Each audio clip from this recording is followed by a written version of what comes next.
প্রশ্নপত্র ফাঁস ইস্যুতে দ্রুত বিচার ও কঠোর ব্যবস্থার আশ্বাস দিলেন ভারতের প্রধানমন্ত্রী নরেন্দ্র মোদী। সিজেপির নেতৃত্বে দিল্লির যন্তর মন্তরে বিক্ষোভের মধ্যেই বৃহস্পতিবার রাতে নতুন পদক্ষেপের কথা জানালেন তিনি।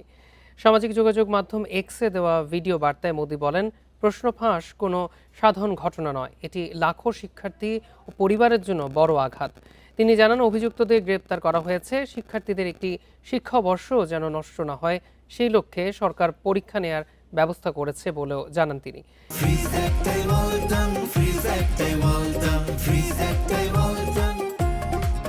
মোদি বলেন, এরই মধ্যে প্রশ্ন ফাঁস সংক্রান্ত মামলার জন্য ফাস্ট ট্র্যাক আদালত গঠনের উদ্যোগ নেওয়া হয়েছে।